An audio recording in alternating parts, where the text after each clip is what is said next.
Hello, everyone. It's time once again for Would You Like to Chat? My name is Steve Woodhouse. I'm with the Marion County Tribune, as well as the Pleasantville Weekly. You can check that out in Pleasantville every week. And my guest today is Maris Clark. She is the president of the Pleasantville FFA Alumni Association. Thanks for joining me today, Maris. Yeah, no problem. Happy to be here. So, are you a Pleasantville alumnus? Yes, I graduated from Pleasantville High School in 2013, and I came back onto the FFA alumni after I graduated. And so, were you in the FFA back I then? was, but only until 10th grade. Oh, well, what got you interested in joining the FFA alumni? I am very passionate about agriculture. That's what I went to college for. That's what I do in my daily life. That's what I do for my job. And I love helping today's youth excel. So I really feel like the FFA does a lot of that. And the FFA program does that for kids too. Absolutely, it does. And speaking from my many years of experience working with them, Monty Collins runs maybe the best FFA in the state of Iowa. Yeah, I would agree with that, but Yeah. I'm biased. Yeah, so am I. He's a great guy. Yeah. And so tell me, do you know the origins of the FFA alumni group? You know how that got started? I don't know when it started. I am actually not even certain if it was around when I was around. That is just a shot in the dark. I really don't know. I don't remember working with them when I was in high school. So it started way before I was around, especially at Pleasantville. But it's been going strong for quite a while. 8 years, like the past 8 years, and then this will be our 9th year, is doing the tram. So now I think that's when we've been widely recognized by a lot of people, and that's what's driven more memberships. And maybe that's just kind of where more people got to know about it, I would say. I'm sure it started long ago, but wasn't as highly publicized until recently. And of course, for those who don't know, the Pleasantville FFA alumni is responsible for getting drivers together to drive the huge tractors and the trams around the Iowa State Fair. Have you done that? What's that like? I have not. I've never driven a tram at the Iowa State Fair. I will this year. But my dad and my uncles and family friends have. It's really busy. I've known about it for forever. One of our really close family friends, Leanne Suter, kind of headed the project for the past 8 years. So I've known about it. I've been recruited to do it since I've been 18, but I haven't personally done it until this coming year. So. And as far as membership, do you have to be like a Pleasantville High School alumnus, or are there any restrictions on membership? Nope.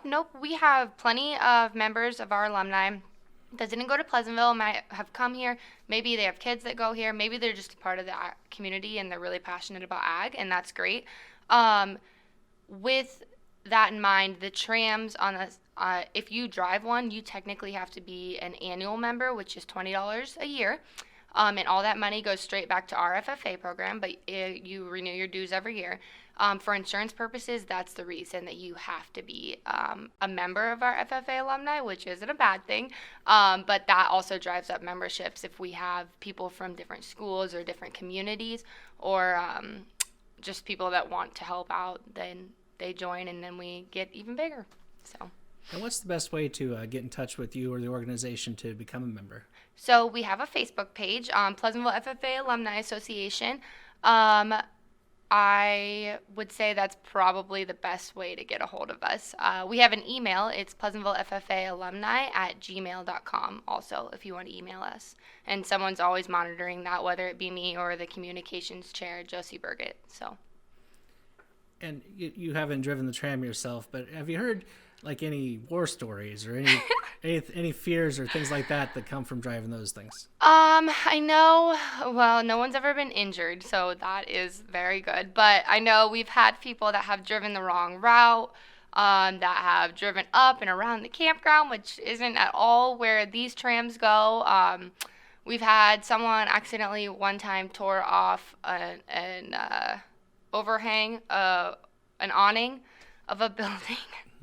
But, easy fixes, and we have insurance for things like that. But I'd say like 3 times ever in the history that we've done it. So I'd say that's pretty good odds, but nobody's been injured. But we have insurance for that, so don't be scared. And do you know if they offer training on these? Or... They do, yes. So the night before the state fair starts, it always begins on a Thursday. The Wednesday night before it starts, we have training that day, And we also have a parade that night. So you can come before, after, whatever works best for you. But yeah, there's training if someone needs training on it, which is totally understandable. Yeah, I've never driven a tractor. Really? So, what is it? Is it very different from driving a car these days? It Yes. seems like I mean, if you drive a stick shift or a clutch, then no, probably not as surprising. But yeah, an automatic, yeah, it is. You're going to jump all over or probably kill it, depending on. But yeah, it's different. And you're way higher, which is nice when you're driving the tram around thousands and thousands of people because you have better visibility. But it is a little different, but there's training, and we have a lot of faith in you guys, so it'll be fine. see, I just picture myself sitting up there and slipping the clutch, and then hearing the heckles from people in the tram behind you. I don't think that would happen. I think you'd be fine. Well, maybe not. But we just had the FFA banquet, and you were looking for people to sign up for that. Have you filled all the slots? How many slots do you have to fill? We have not filled all the slots. We've had a lot of interest, but we have hundreds and hundreds. I want to say, it's over 200. Not to fill, but over 200 to fill initially. I don't think we have that many left. We have like a Sign Up Genius online, and between that and then people writing in emails, people contacting anyone on our board to drive, and us adding it, I haven't gotten the final numbers, but we're down quite a bit. And this year we are asking that the FFA kids, we have about 90, all supply at least 2 people that are either maybe a family member, they're maybe a family friend. As long as they're written down and that's someone that they brought in to do it, then it counts. But that's going to significantly cut down the need for outside drivers, and contacting other FFAs maybe to help, which we've done in the past, and we plan on doing again this year if it comes to that. So. And obviously, driving the trams helps you raise money to help the FFA program, the kids that are still in there. Yeah. What are some of the things that you guys do for the FFA program? So, aside from the financial thing is a big thing, but we are also there like for support if they need help. I've had kids that have reached out maybe to the board or to me and looking for work opportunities from local farmers, and I've had someone help me and paid them like FFA wise. So that we help them there. If they need help out at the farm, we have 2 teaching farms, 2 livestock teaching farms, which is huge. We actually have kids that our current president, well, as of last week before the banquet, she was from Dowling Catholic. She came here because of our FFA program, and I think that says a lot. So we have 2 teaching farms, and kids that maybe didn't grow up in an ag background, don't have a farm, just don't have room, live in town, and want to pursue a project at either the county or the state fair and have pigs or cattle or sheep, whatever you may, they have the opportunity to have that and to be out there. And so we also have barn moms that are part of the FFA board that maybe they help with we have a junior cattle project every year. And those are kind of like, they need our help. It's not that they can't handle it, but it's also a group of, 10 high schoolers that maybe need a little guidance from time to time with live animals that cost that much. So we do that too. We're out there. We have farm cleanup day. But besides that, and advice, we're there financially. We help a lot. And that's what we're there for. That's what we want to do. That's why we do the trams. So we help fund the livestock farm. I don't know if you've ever been to the Pleasantville FFA room or ag room or anything like that, but we've got like a greenhouse. We've got welders, new welders. We sent 22 kids from Pleasantville, Iowa to the National FFA Convention, and we helped pay for that. We help out kids that maybe come to us and they have projects and they need a little financial assistance. Well, that's what we're there for, or things that need to go out at the livestock teaching farm. So we do a lot, and I'm proud of the job that we do because of that. Yeah, going back to the farm moms, what are some of the things they've done? I realize the kids probably need a variety of help, but yeah. What kinds of things in particular have they done, or any interesting things? Well, last year it was Deb Court and Leanne Suter, which are huge helps to the Pleasantville FFA alumni and the FFA chapter. I just know that they helped check in, and they have a very large cattle background. So Anytime maybe that the cows just weren't acting right, they needed help, we needed to call a vet. Just making sure they're fed and watered, because I was young once too, and I would tell my mom and dad I did the chores, and guess what? I didn't. So Kids just lie. little things like that. Little things like that.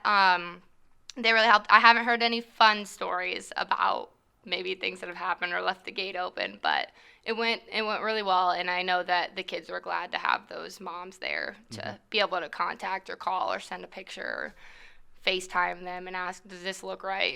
Stuff like that. So, yeah.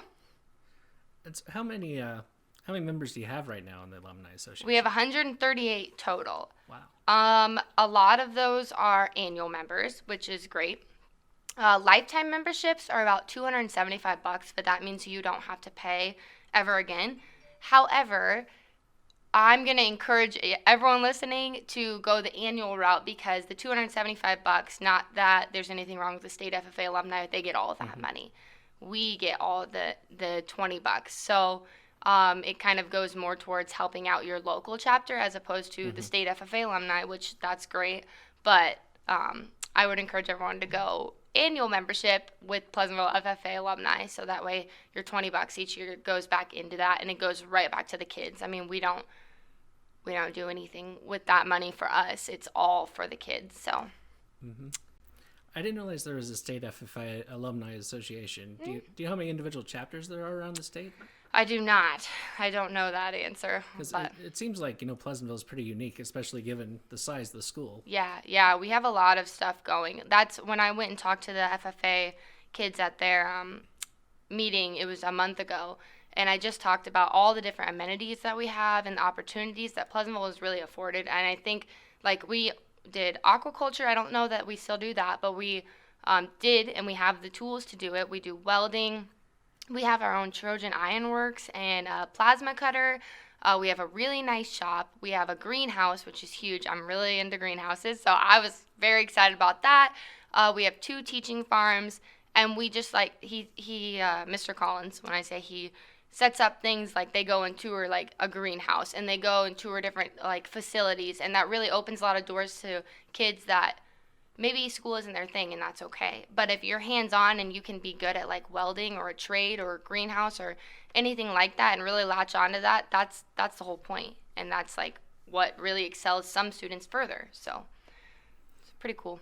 And of course, welders have been pretty well in demand for quite a while now. Yes.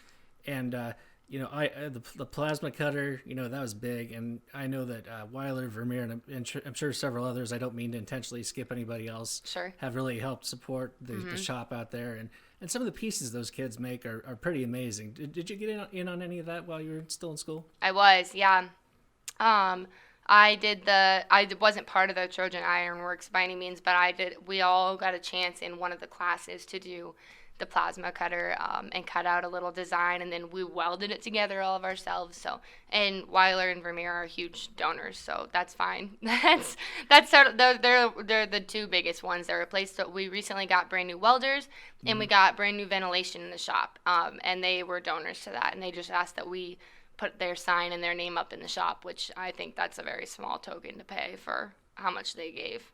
Absolutely. I'm always happy to give them props for supporting the kids and saving taxpayer money, of course, too. Yeah. So I guess, are there any goals that you have as president this year for the Alumni Association?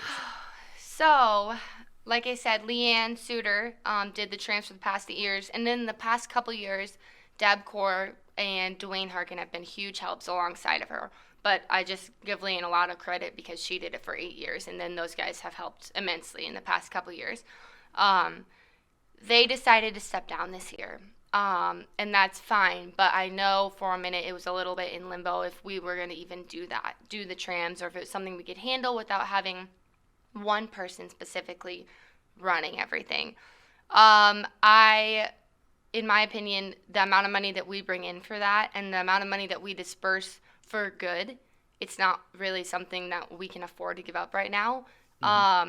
Not in a negative way, but it's just, it's a lot of money, and it goes to a lot of good things. So right now we are going forth with it. We've had multiple meetings. We've pushed for it. So we are formed a committee. There's not one main point person, but there's like quite a few. Like you could call me if you needed help, things like that. And we just want it to go off without a hitch again this year. So we're doing a lot of planning right now and doing a lot of advertising and a lot of things right now. Not to say they didn't, but they knew what they were doing down pat. And this year it's a little different. I mean, it's a little stressful, but I think it'll go really well. We're just trying to get that all under control and get all of our ducks in a row. So that's the biggest goal, is just to make that go off great. I mean, it benefits not only us, not only the Pleasantville FFA's name, because people know who they are when they see our names on the trams and stuff like that. Because this year we're going to try and come up with a little sticker to put on the tractor or the back of the tractor so people know who we are and what we do, and that's a huge undertaking. So I have a lot of faith in us, but hopefully everyone listening that you sign up or you've done it before, just have a little grace with us transitioning into this being from a 2-person job to 3-person job to like a 12-person job at this point. So that's the biggest goal, getting that done. And I know, given your youth, are people still being plenty respectful for you? Yeah. No, I haven't had any negativity at all. And I try and go out and I've spoken at 2 degree ceremonies, the banquet and the degree ceremony, and then I've spoken to the FFA kids, and a lot of them have my number if they need anything. I'm in constant contact with them, but that's what I wanted to do, and I want to do it well. So I haven't had any negative feedback yet. Not yet. Maybe in August. So yeah. No, I didn't think you would have had any negativity, but it's cool that you're doing that. And how has FFA really helped you in your career? I would say that I have a farming background, and being a part of the FFA alumni and what we do has really helped me when I talk about it at work at John Deere. That's where I work. And I'll tell people just the things that I do on the side. They're really intrigued to hear about it. And actually, I got 3 of my coworkers become annual members, and they are not even from Pleasantville. So that was exciting. FFA helped me in a lot of ways. Public speaking was huge, and I pitched that to the kids in Pleasantville, because the creed speaking, the multiple things that you get to talk about, like in public, that's huge. Public speaking would probably be the best, and it really got me sparked an interest in greenhousing, which now I own my own business, and I'm a greenhouser. So, I mean, I think it had a positive impact, and when I talk and I try and get more people to join, I said this at the banquet too, I was only in FFA until 10th grade. So it shows you that you don't have to have an FFA background to be it, because here I am, the president of the FFA, and I was only in it until 10th grade, and we don't care. As long as you're there for the right reasons, you want to help, and you want to donate, great. I think that helps some parents that maybe their kids just on a whim were like, I want to be in FFA, and they're like wondering how they can help. Well, you can be in it too. So I think that helps too. Like, I didn't have a full FFA career, but that also is a talking point and a positive thing. So now, but yeah. So, my wife is a horticulturalist. Yeah. So what's the name of your greenhouse? 'Cause she's always looking for new plants and stuff. Clarkey Park Acres. Clarkey Park Acres. Yeah. I have a stand at the downtown Des Moines Farmers Market, and then I sell to just local people, and I have a website, so look me up. Okay. I'll let her know. She'll probably be looking that up tonight when I get home. Yeah, there you go. It, so. Yeah, and as we get ready to wrap up here, I talked about how great Monty Collins has been he's been great for me to work with personally, and and I didn't mean to exclude Erin Cook. Erin Cook has been an outstanding. She does a lot too. Yeah, they both do a tremendous job, and obviously the kids make a difference. They've all seemed to be hardworking and so forth. But Monty will be missed after he retires next year, I know. But yeah, we just really appreciate it, and appreciate all you do for the kids up there. That's an outstanding program. I know it'll continue and go strong, because they've got stuff together in Pleasantville. Yeah. You want to give that website again and let us know how we can sign up to? Sure. Yeah, you can look us up on Facebook, Pleasantville FFA Alumni, or you can email us at pleasantvilleffaalumni@gmail.com. All right. Well, thank you for your time. Is there anything more you want to give any shout outs or No, anything? I'm good, but thank you very much. All right. Thank you very much, Maris. This is Steve Woodhouse with the Marion County Tribune. You've been listening to Would You Like to Chat? Thanks again and have a wonderful day.